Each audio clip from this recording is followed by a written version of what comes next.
bom dia a todos vocês. Era para ter musiquinha legal, assim, para quebrar o clima que foi pesado de manhã, né, mais cedo, mas não teve, mas o louvor já fez isso. As crianças que estão aqui podem se dirigir até, se assim os pais desejarem, até os professores que estão ali na porta para poder recebê-los. Nós estamos na parte final da nossa série. A nossa série chama-se Transformando ou Fazendo a nossa casa um lar. Essa é a ideia. A gente é uma igreja em movimento e a gente tem feito várias coisas porque a gente entende que um Deus é um Deus de movimento, é um Deus que saiu dos céus e veio à terra em Cristo Jesus para poder perturbar a gente, tirar a gente dessa zona do conforto e viver com uma nova perspectiva de vida, com uma nova vida ou um objetivo diferente de se viver. Queria que vocês abrissem a Bíblia no livro de Atos, no capítulo 19, eu quero ler com vocês alguns versos. Atos 11, do verso 19 em diante. A gente vai parar no 25. Atos, capítulo 11, verso 19. A palavra de Deus diz assim: os que tinham sido dispersos por causa da perseguição, desencadeada com a morte de Estevão, chegaram até a Fenícia, Chipre e Antioquia, anunciando a mensagem apenas aos judeus. Alguns deles, todavia, cipriotas e cirineus, foram a Antioquia e começaram a falar também aos gregos, contando-lhe as boas novas a respeito do Senhor Jesus. A mão do Senhor estava com eles, e muitos creram e se converteram ao Senhor. Notícias desse fato chegaram aos ouvidos da igreja em Jerusalém, e eles enviaram Barnabé a Antioquia. Este, ali chegando, vendo a graça de Deus, ficou alegre e os animou a permanecer fiéis ao Senhor de todo o coração. Ele era um homem bom, cheio do Espírito Santo e de fé. Muitas pessoas foram acrescentadas ao Senhor. Último verso, a gente para aqui. Então, vamos ler mais alguns. Então Barnabé foi a Tarso procurar Saulo. E quando encontrou, levou para Antioquia. Assim, durante um ano inteiro, Barnabé e Saulo se reuniram com a igreja e ensinaram muitos em Antioquia. Os discípulos foram, pela primeira vez, chamados de cristãos. Até aqui está ok. Feche seus olhos, oremos mais uma vez. Pai, fale conosco, porque nós queremos ouvir do Senhor, porque sem a Tua palavra nós não conseguimos mover um palmo sequer adiante de nossas vistas. Nos ajude, Senhor, a viver uma vida com um propósito diferente, ressignificado. É o que nós pedimos. Por isso que a Tua Santa Palavra fale conosco, perturbe-nos e nos leve a viver uma vida que glorifique o Teu santo e incrível nome, Jesus. Amém. Qual é a perspectiva da sua vida? Qual é a ideologia, como dizia Cazuza, que você precisa para poder viver? Qual é o propósito dela? Qual o propósito do seu trabalho? Qual o propósito de suas finanças? Qual o propósito de sua família? Qual o propósito dos talentos que Deus deu a vocês? Qual o propósito de todas estas coisas? Pense. Segundo, o que você faz, então, com todas essas coisas, já que você tem esse propósito? O que você faz, então, com todas essas coisas que Deus lhe deu? Afinal, você está na igreja. Você está na igreja porque você entende a necessidade de um relacionamento com o divino. O que você faz com essas coisas? A terceira pergunta é: e se você perder todas estas coisas?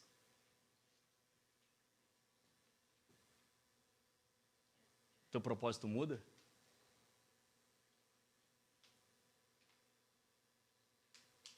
Seria um propósito verdadeiro, então? Seria uma ideologia que a gente precisaria para a gente poder viver e correr atrás e lutar e gastar 100 anos de nossas vidas fazendo isso? Se no final você as perderiam todas as coisas que Deus lhe desse? De novo, qual o propósito de sua vida? Qual o propósito das coisas que Deus concedeu a você? Segundo, o que você faz com tais coisas? Terceiro, e se você as perder? E se você as perderem, todas estas coisas? Como é e como ficaria a sua vida?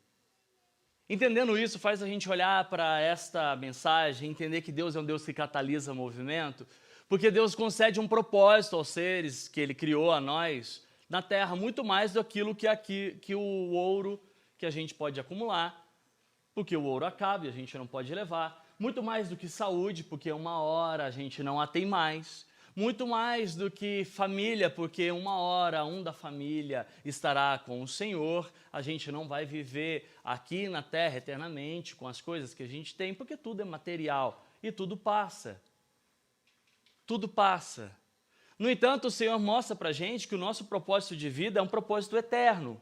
A ideologia, ou tudo aquilo que a gente deseja, aquilo que a gente quer para a gente, é uma coisa que não pode ser vencida pela ferrugem, que não pode ser destruída pelo tempo. O tempo é uma das coisas mais cruéis que existem.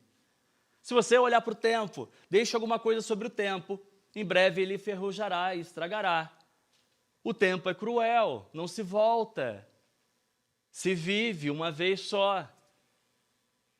Então o Senhor não concederia, é claro, sabendo de tudo isso, porque Ele é o Senhor do tempo, algo que teria prazo de validade ou vencimento.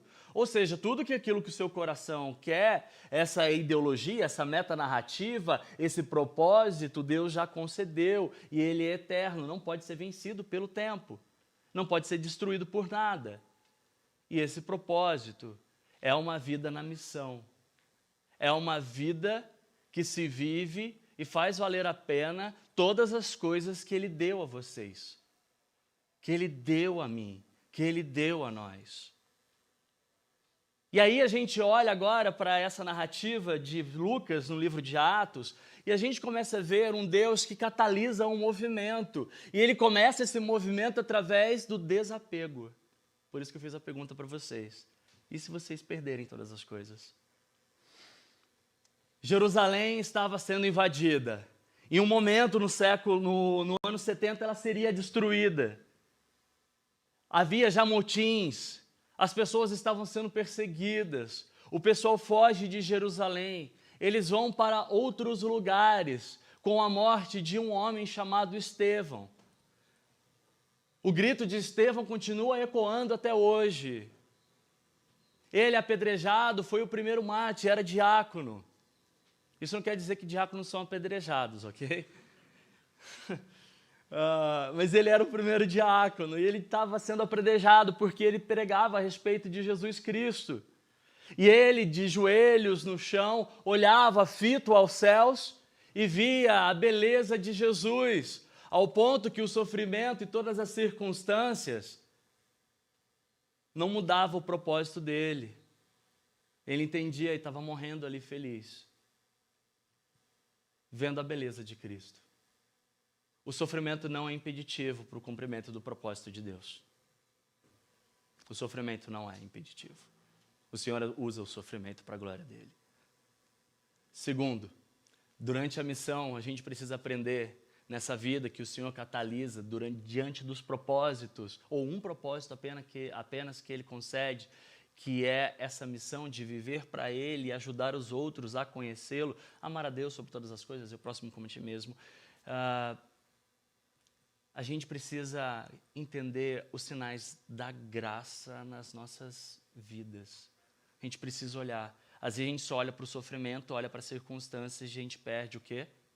A oportunidade de ver sinal da graça. Então, durante a vida da missão, durante o seu propósito na terra, primeiro, o sofrimento não o impede. Segundo, olhe para os propósitos, olhe para o sinal da graça, olhe para pequenas coisas, olhe para pequenas coisas. Terceiro, com tudo isso que o Senhor concede durante a caminhada na missão, jamais esqueça de ajudar quem precisa. Jamais esqueça de ajudar quem precisa. Jamais esqueça da generosidade. Primeiro ponto. Quando nós olhamos para Jerusalém sendo sitiada e sendo, então, aquela nova religião, aquela nova fé que as pessoas professavam, as pessoas saindo daquela cidade, indo para outras cidades, começou a acontecer alguma coisa incrível. Isso tudo por causa do sofrimento de Estevão. As pessoas começaram a ouvir por que Estevão havia morrido. As pessoas começaram a perguntar por quê? Por que um homem morreria assim? O que levaria um homem a morrer por seu próprio ideal? Era a certeza que ele era salvo por Cristo Jesus. Era a certeza que ele era remido por Cristo Jesus. Era a certeza que a vida dele, todo o esforço da vida dele, não se compararia a nada que Cristo havia feito na cruz do Calvário. Por causa da morte de Estevão, todos fugiram e todos começaram também a se perguntar: por que isso vale a pena? Nessa curiosidade toda, as pessoas começaram a ouvir o nome de Jesus Cristo, ao ponto que na Antioquia, 473 quilômetros de distância de Jerusalém, onde eles estavam, até Antioquia, uma província romana, as pessoas estavam ouvindo o Evangelho por causa do sofrimento de Estevão. Primeiro, o seu sofrimento, o meu sofrimento não é impeditivo para o propósito de Deus. Deus usa o seu sofrimento para o propósito dele. E às vezes, o propósito da sua vida tem a ver com o seu sofrimento. Tem a ver com o seu sofrimento. E quando eu falo de propósito, de novo, amar a Deus sobre todas as coisas, o próximo como a ti mesmo. Ou pregue o Evangelho, vá fazendo discípulos, batizando em nome do Pai, do Filho e do Espírito Santo. O que eu estou dizendo é que o propósito que Deus nos deu é uma forma que glorifica o nome dEle, como diz a nossa primeira ensino catequístico de Westminster, nossa primeira questão, que era viver para a glória dEle. A forma de viver para a glória dEle é viver sob uma missão. Não uma ideologia construída por nós, não uma ideologia construída por outros, mas é o próprio ideal de Deus na terra, cujo nome é Jesus Cristo. Esse é o ideal de Deus. Essa é a bandeira que levantamos. Quando nós nos reunimos, nós devemos baixar as bandeiras ideológicas de nossas vidas e levantar apenas uma. Amar a Deus sobre todas as coisas e o próximo como a mim mesmo. Apenas essa eu devo levantar, não mais outra, não mais outra. Porque pelas outras não vale morrer, porque ninguém morreria pelo seu ideal. Apenas uma pessoa morreu, foi Cristo Jesus, e morreu por você. Isso é incrível. Isso tem que deslocar a gente desse lugar de achar que o sofrimento é um aspecto reducionista do propósito sobre nossas vidas. Não, às vezes o sofrimento é uma catálise. Às vezes o sofrimento é um grande instrumento para você poder falar das grandes coisas de Deus. Você quer confundir os mais sábios? Viva de forma alegre diante do sofrimento. As pessoas perguntarão por quê? Morra apedrejado, sorrindo, olhando para os céus. As pessoas perguntarão por quê? Você quer confundir? Perca tudo e viva satisfeito. As pessoas perguntarão, como assim?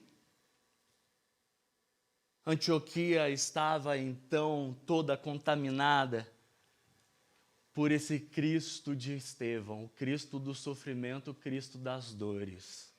473 quilômetros. Imagina como era a comunicação. Não era via SMS, WhatsApp, Instagram, o Twitter, não era assim. Imagina como chegou até lá. Imagina como chegou e nesse exato momento estava se cumprindo a profecia crística, quando ele sobe aos céus, assunto, lá ele derrama o Espírito Santo e disse o seguinte, quando ele derramara: pregue o Evangelho, sendo minhas testemunhas aonde? Com esse poder todo que lhes conferirei, Jerusalém, Samaria. Quem é que morre em Samaria? Estevão, até os confins da terra, Antioquia e toda a província romana. Depois, no século II para o século III, Constantino vai dizer que o cristianismo é a única religião e a maior religião do mundo. profecia se cumpre através do sofrimento, através da dor, através do desespero, das lágrimas e do sangue de Estevão. Quando Estevão chega lá em Jerusalém, quando Estevão morre, tudo se dispersa. Em Jerusalém começa a se ouvir que algumas coisas estavam acontecendo na Antioquia. A Antioquia era uma cidade que foi construída por Seleucos Nicanor, e ele fez uma espécie de uma cidade cosmopolita. Era uma cidade onde tinham gregos, onde tinham romanos, tinham também os judeus, os cristãos que ele viviam. E como ele pensou em botar todo mundo junto, para não ter conflito, ele fez o seguinte: ele criou um condomínio, ele criou muros onde cercavam os judeus, cercavam os romanos e cercavam os gregos. Então você tinha o muro do poder, o muro da sabedoria e o muro da religião. E o evangelho começou a chegar lá. E a gente começa a ver que agora em Jerusalém havia-se rumores de que pessoas estavam conhecendo o Cristo do Estevão. Esse Cristo do Estevão, nenhum muro é capaz de segurá-lo. O muro da sabedoria não pode lidar com logos. O muro do poder não pode lidar com Deus kenoses, que abre mão da sua glória e se torna como um homem. O muro da religião não pode lidar com o evangelho, que é o deslocamento dos céus para a terra enquanto a gente está querendo se locomover para os céus. O evangelho destrói todas essas barreiras, reúne povos diferentes e torna um só povo. E pela primeira vez eles são chamados então de cristãos. Nosso primeiro ponto: sofrimento serve muito mais para catalisar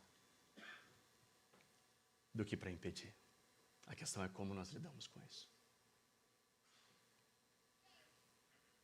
Segundo, perceba os sinais da graça. De repente, em Jerusalém, o pessoal pensa assim: vamos mandar quem para lá? Barnabé. Quem foi Barnabé? Atos 4. Barnabé foi o cara que conheceu Cristo Jesus e vendeu tudo que tinha. Desapegado. O Senhor usa os desapegados.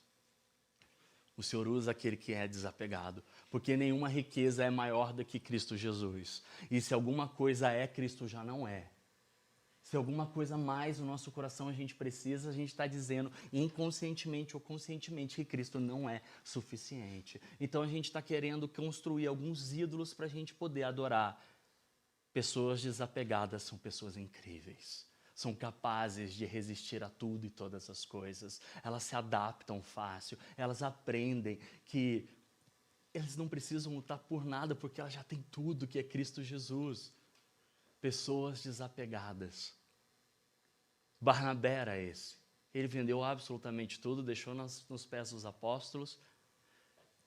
E quando Pedro, que estava liderando Jerusalém, pensa em quem eu vou mandar para essa cidade. Esse cara que chegou e deu tudo. Ele já tem tudo. E Barnabé, então, foi para lá. Foi para Antioquia. 473 quilômetros. Não sabe se foi a pé, se ele foi a cavalo, como ele foi. Mas ele foi para lá. A primeira coisa que ele vê é que os gritos de Estevão sofrendo apedrejamentos ecoaram até lá, provocando perguntas sobre Cristo Jesus. E lá as pessoas estavam então se rendendo ao Cristo do Estevão. O que Barnabé viu, o sinal da graça. A missão de Barnabé era servir ao Senhor. Quando ele dá e doa tudo de si, ele dá tudo. Ele não está pensando em ser um supervisor de igrejas. Aconteceu. Ele não estava lutando por um cargo na igreja. Simplesmente aconteceu, porque Deus é um Deus que catalisa movimentos. E Deus usou o desapego de Barnabé e Deus usou a morte de Estevão para catalisar uma coisa que nós hoje sofremos as consequências, as boas consequências, que foi a plantação da igreja de Antioquia. E a igreja de Antioquia, Atos 13, nos inspira a plantação desta igreja nossa. Uma igreja cosmopolita, uma igreja ageracional, uma igreja mista, uma igreja onde todos são apenas uma igreja sem ideologia, uma igreja onde a bandeira do evangelho é levantada acima da sabedoria, do poder e da religião. Não é essa igreja que você deseja para si mesmo? Sim ou não? Alguns, uma pessoa eu vi. Essa é a igreja que você deseja para você? Sim ou não? Essa é a igreja que o Senhor chamou você para ser. Lá então Barnabé, ele percebe os sinais da graça. Pessoas começam a entregar a vida a Cristo Jesus. Barnabé era um homem cheio do Espírito Santo, de fé e um homem bom. É isso que Lucas vai dizer. Ele é um homem bom, ele é um homem cheio do Espírito Santo, ele é um homem de fé. Claro, ele doou tudo, só pode ser um cara assim. Aquele que desapegado é chamado assim. Bondoso de coração, cheio de fé, cheio do Espírito Santo. Só que Barnabé, embora ele nascera em Chipre, e Chipre era uma província romana, ele estava numa cidade que era uma cidade como se fosse uma mini Nova York para a época. Dizem os antropólogos que Antioquia nem se compara a Tóquio ou Nova York hoje, era de tão avançada que é. Seu sistema de defesa era incrível, sua economia portuária passava tudo lá. Era uma cidade construída para ser próspera. Mas o maior tesouro havia chego lá. Barnabé entendeu que mesmo ele vindo de uma província romana, ele não conseguia dialogar com uma cidade tão plural assim, então ele precisa de alguém que era acultural.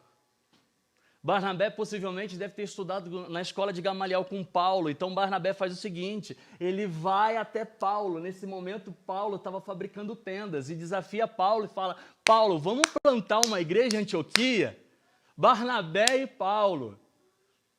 Paulo, ele era romano e também era judeu. Paulo, ele sabia falar com os gregos, Atos 17, o Deus desconhecido, ele vai para Atenas para pregar.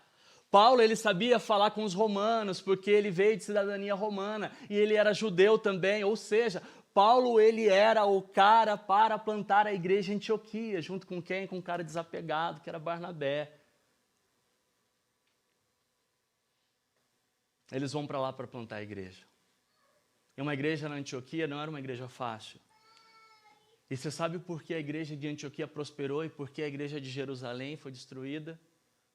A igreja de Jerusalém era uma igreja que era apenas um oásis no meio de um deserto. Um tipo de povo só. Apenas um povo só. Só tinham judeus convertidos ao cristianismo. Era a turma de Tiago, era a turma de Pedro que estava lá na Galácia e estava criticando o pessoal que estava conhecendo o Evangelho, e Pedro estava dizendo para o pessoal que eles deveriam voltar à circuncisão. Era esse tipo de igreja. Era uma igreja um pouco assim, até dura assim. Mas eu tenho certeza que se Pedro fosse fazer um inside, olha, ele ia levantar muitas ofertas aqui. Tenho certeza se Pedro fizesse isso. Essa era a escola de Pedro. A escola de Antioquia, na igreja de Antioquia, precisava ser diferente da igreja de Jerusalém. Qual foi a iluminação do Santo Espírito para Paulo e Barnabé? Já sei. Se a igreja é composta, se a cidade ela é mista, a gente precisa de uma liderança mista. A gente precisa de uma igreja mista. Uma igreja que saiba dialogar com a cidade. Uma igreja que conheça a cidade. Então eles foram atrás, Atos 13, atrás de um cara que era Níger, da Nigéria, um negro, para compor a igreja. Foram atrás de Lúcio, foram atrás de outros, foram atrás de um cara que era parente de Herodes, o tetrarca. E ali a igreja estava sendo formada, uma igreja que é a cara da cidade. Se a gente já quer fazer missão e quer aproximar e ter diálogos onde haja ressonância, a gente precisa aprender a entender o lugar de fala e o lugar de escuta da cidade. Como eu disse na semana passada, os ágoras. E a gente precisa ter essa liderança ou ser até representativo. Esse é o grande desafio. E é nessa passagem que a nossa igreja se inspira. Nós queremos aqui nessa igreja formar, pelo Santo Espírito de Deus, pessoas que sejam representantes das cidades. Então nós precisamos de jovens, de pessoas mais experientes, nós precisamos de multirracial aqui na igreja, nós precisamos de pessoas que sejam ricas, que sejam pobres, nós precisamos de igrejas que de pessoas que saibam trabalhar com imigrantes. A gente esquece da quantidade de imigrantes que tem na nossa São Paulo e a gente não sabe lidar com isso. A gente não sabe lidar com o êxodo interno, quanto mais com imigrantes vindo. Quanto preconceito há, quantas pessoas saíram do Nordeste e vieram para cá. A gente não sabe lidar com o pessoal que veio do Haiti para cá. Quando fala da Bolívia, pensa na Zara. É ácido, não é horrível isso. Pensa no venezuelano, você pensa em quê? E o Senhor nos chama para ter um coração para a cidade. Um coração que saiba abraçar. Um coração que saiba entender as lacunas da sociedade. A gente não sabe lidar com isso. A igreja de Jerusalém não sabe lidar com isso. Nós não somos a igreja de Jerusalém. Nós estamos plantando uma igreja numa Antioquia, São Paulo, numa cidade cosmopolita.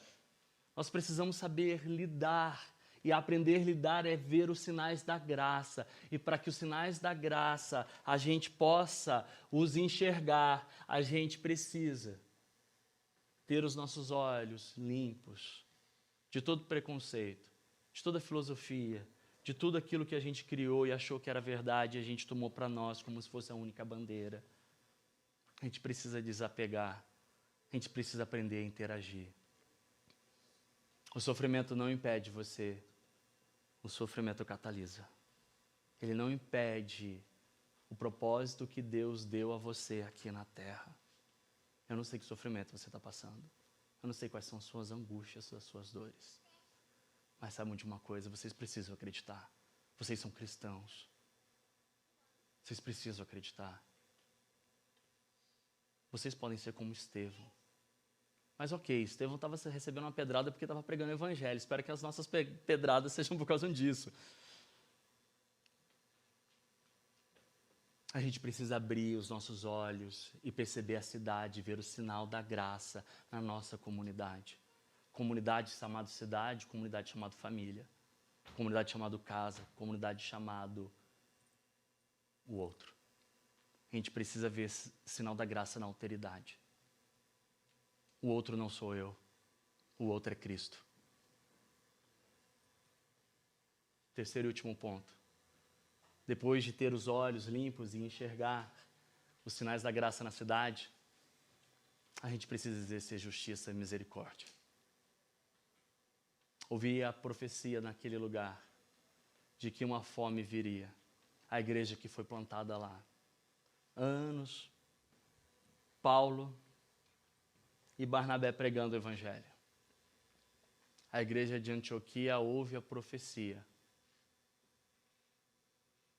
de um cara chamado Ágabo. A profecia que viria a fome, que passariam por necessidades. O que a igreja de Antioquia faz? Sabe o que eles fazem? Eles tinham entendido o valor de Cristo Jesus, porque era um homem desapegado que estava pregando, era o Cristo do Estevão que estava sendo falado, era Paulo que era tudo isso e abriu mão de tudo em Filipenses, no capítulo 3, por causa da ressurreição de Cristo, por causa do entendimento do seu propósito. A igreja de Antioquia tinha esse DNA. Sabe o que a igreja de Antioquia faz? Pega seus próprios recursos e vai sustentar a igreja mãe, que é a igreja de Jerusalém, que estava passando fome. Uau! Como Deus muda a gente. Como Deus trabalha, gente. Como Deus muda e catalisa a vida dos homens e transforma isso num movimento. A igreja de Antioquia foi responsável pela plantação da igreja de Corinto, foi responsável pela plantação da igreja de Éfeso, foi responsável pela igreja da Galácia, por todas as outras igrejas. Foi a igreja de Antioquia que plantou todas as outras igrejas. E então o que eu quero dizer para vocês, se você chegou até nesse último estágio, nesse nível 3, sofrimento, desapego, percebeu o sinal da graça e viu as dificuldades da cidade, mova-se, mova-se, mova-se, mova-se, senão o Senhor vai movê-lo. Como eu não sei, mas Ele vai fazer, porque ninguém pode conter o movimento de Deus. Deus não precisa da gente, mas Deus desejou a gente. Deus desejou vocês. O que eu peço aos amados irmãos, alinhem todas as suas expectativas e seu propósito com aquilo que o Senhor já deu. Ame-o e ame o próximo. Comece lá, reveja seu sofrimento, viva de forma desapegada, perceba os sinais da graça, mova em direção dos necessitados. Essa é a igreja presbiteriana de Perdizes. É essa a igreja que desejamos ver crescer. É essa a igreja que nós queremos, junto com vocês, nos movimentar. Se coloquem de pé, vamos orar, pedindo a Deus que o Santo Espírito nos lidere nessa incursão, nessa jornada em prol daqueles que tanto precisam.